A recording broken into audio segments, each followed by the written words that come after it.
करून घेतला की ह्या प्रकल्पासाठी मी काय करू शकतो. 5-6 मुद्दे दिलेले होते जे मी करू शकतो, त्याला मी टिक करायचं होतं. पहिला मुद्दा होता, या प्रकल्पासाठी मी निधी संकलित करेन. सगळी सोंग आणता येतात पण पैशाचं सोंग आणता येत नाही. आम्ही कोणाकडनंही फी घेत नाही, अजूनही नाही, तेव्हाही घेत नव्हतो. त्यामुळे आमच्याकडे फीच्या रूपामध्ये पैसा येत नाही. डोनेशन मधून जे काही दिलं जातं, एखादा माणूस आला, तो बरा झाला आणि त्याला असं वाटलं की मला काहीतरी द्यायचंय, तर त्या व्यक्तीला आम्ही अलाउ करतो की तू डोनेशन दे. ATGच्या अंडर हे सगळं आपल्याला इन्कम टॅक्स एक्झम्पशन सुद्धा आहे या डोनेशनचा. अशा डोनेशन्सच्या मार्फत आपल्याकडे त्यावेळेला 70 लाख रुपये जमा होते आणि उरलेले पैसे जे आहेत 2,30,00,000 रुपये एकंदर त्या जागेची किंमत होती. उरलेले सगळे पैसे आम्हाला मे पर्यंत त्या व्यक्तीला द्यायचे होते. त्या सगळ्या शिक्षकांच्याकडनं हा फॉर्म भरून घेतला की ह्या प्रकल्पासाठी मी निधी संकलित करीन. जर मी करणार आहे तर मी टिक करायचं. त्याच्या खाली 2 लाईन सोडल्या होत्या की किती निधी संकलित करीन ते लिहा. 5,000 जमा करीन का 50,000 जमा करीन, जे काय असेल ते तुम्ही लिहा. आपण जर स्वतःला काहीतरी गोल घालून घेतला नाही तर आपण काही करू शकत नाही. कोणी तुमची कॉलर पकडायला येणार नाही की नाही कसे जमा केले, तुम्ही ते लिहून दिलं होतं, असं काही नाही. पण तुम्ही काहीतरी तिथे लिहा की मी एवढे पैसे जमा करेन. त्याच्या खाली एक मुद्दा होता की या प्रकल्पामध्ये मी डिवोट व्हायला तयार आहे. परत खाली 2 लाईन सोडल्या होत्या की केव्हा डिवोट होणार ते तुम्ही लिहा. उद्या प्रकल्प सुरू झाला तर उद्या येणार किंवा 5 वर्षांनी येईल किंवा ही संकल्पना मला आवडलेली आहे, याच्यावरती मी विचार करेन, जे काय असेल ते तिथे लिहा. त्याच्या खाली तिसरा मुद्दा होता की डिवोट वगैरे होणं मला काही जमणार नाहीये, पण मी इथे येऊन प्रकल्पामध्ये काही काळ सेवा करेन. मग किती सेवा करीन ते लिहा. वर्षातनं 4 दिवस येऊन राहील का 6 महिन्यातून 8 दिवस येऊन राहील, 15 दिवसातून एकदा येईल, काय असेल ते तुम्ही तिथे लिहा. त्याच्या खाली एक मुद्दा होता की या प्रकल्पासाठी मी माझ्या सर्व्हिसेस देईन. म्हणजे समजा मी इलेक्ट्रिकल कॉन्ट्रॅक्टर आहे तर मी तिथे इलेक्ट्रिकचं काय काम असेल तर ते कमीत कमी खर्चामध्ये करून देईन.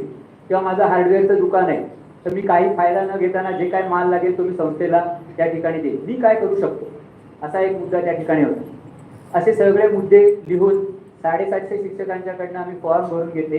सगळ्या शिक्षकांनी सांगितलं होतं की आम्ही निधी संकलित करू. प्रत्येकाने ज्याच्या क्षमतेप्रमाणे सांगितलं. हे सगळं सुरू झालं आणि मार्च मध्ये तुम्हाला माहित असेल 2020ला मार्च मध्ये कोरोना सुरू झाला आणि हे सगळं प्रकरण बंद झालं. मे पर्यंत सगळं बंदच होतं. मेच्या शेवटी जेव्हा आम्ही पैसे देणार होतो तेव्हा त्या मालकाने फोन केला आणि सांगितलं की आता तुम्ही काय करताय, कसे काय पैसे देणार आहात. त्यांनाही माहिती होतं की आमच्याकडे काय पैसे नाही. त्यांचा आम्ही सत्कार केला होता, शिक्षकांच्या याच्यामध्ये त्यांचा सत्कार केला होता की यांची जागा आहे, हे जागा आपल्याला विकत आहेत वगैरे वगैरे. मेच्या शेवटी त्यांनी फोन केल्यावरती तेही काय करू शकत नव्हते, आम्ही काय करू शकत नव्हतो. आम्ही त्यांना सांगितलं दर आठवड्याला 5 लाख रुपये तुम्हाला आम्ही देऊ. 70 लाख रुपये जमा होते आणि थोडं डोनेशन सुद्धा मिळालेलं होतं. असं करता करता तुम्हाला माहित असेल जुलैच्या आसपास कोरोना थोडासा कमी झाला होता आणि लोकांनी फिरायला परत सुरुवात केली होती. त्यावेळेला ही आजूबाजूला लोक फिरायला लागल्यानंतर लोकांच्या लक्षात आलं की या जागेची विक्री झाली आणि त्या जागेला गिऱ्हाईक आलं 3 कोटी रुपयाला. जागा हातात न घेताना जागेला 70 लाख रुपये ॲप्रिसिएशन झालेलं होतं. त्या मालकाकडे कोणतरी एक माणूस गेला होता 65 लाख रुपये कॅश घेऊन, हे पैसे ठेवा, ही जागा मला पाहिजे. तर मालकाने सांगितलं बाबा आम्ही यांच्याकडनं चेकने पैसे घेतलेले, आम्ही काही करू शकत नाही आता. यांनी जर काही नाही सोडलं तर आम्ही तुम्हाला देऊ. तिकडे त्या रिसॉर्टचा एक मॅनेजर होता. त्या मॅनेजरला जरा आम्ही थोडासा आमच्या बाजूला वळवून घेतला होता. त्या मॅनेजरने आम्हाला एक गोष्ट सांगितली की तुम्ही घाई करा नाहीतर ही जागा तुमच्या हातून जाणार. सगळ्या 750 शिक्षकांचे पुन्हा आम्ही 1-1 तासाची मीटिंग घेतली. 8 झोन तयार केले, 8 भाग तयार केले आणि सगळ्या शिक्षकांची 1-1 तासाची मीटिंग घेतली. आणि त्या मीटिंगमध्ये सगळ्यांना सांगितलं की इतकी वर्ष आपण जागा शोधत होतो, हवी तशी जागा मिळत नव्हती, आता जागा मिळाली आहे तर पैसे नाही म्हणून आपली ही जागा हातातून जाणार आहे. तर सगळ्या शिक्षकांना असं आवाहन केलं होतं की ज्यांना शक्य आहे त्यांनी संस्थेला 2 वर्षाच्यासाठी विदाऊट इंटरेस्ट पैसे द्यायचे. व्याज मिळणार नाही. 2 वर्षांनी मुद्दल तुम्हाला संस्था परत करेल. कमीत कमी 10,000, जास्तीत जास्त तुम्ही जे देऊ शकत असाल ते तुम्ही द्या. तुमचा विश्वास असणार नाही.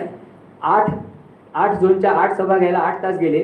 त्याच्यानंतरच्या 1.5 तासात 18 लाख रुपयाचा ॲश्युरन्स आला आणि 3 दिवसात पुढच्या 78 लाख रुपये आम्हाला कमी पडत होते. ते 78 लाख रुपयाचा शिक्षकाने ॲश्युरन्स दिला. एकाही शिक्षकाने असं विचारलं नाही की संस्था आम्हाला काय लिहून देणार का. बँकेत गेलो ना आपण पैसे ठेवायला तर दुसऱ्या दिवशी जातो एफडीची रिसीट द्या म्हणून मागायला. एकाही शिक्षकाने विचारलं नाही की संस्था काय लिहून देणार का. शिक्षकांनी हे विचारलं की कोणत्या खात्यात पैसे जमा करायचे ते सांगा.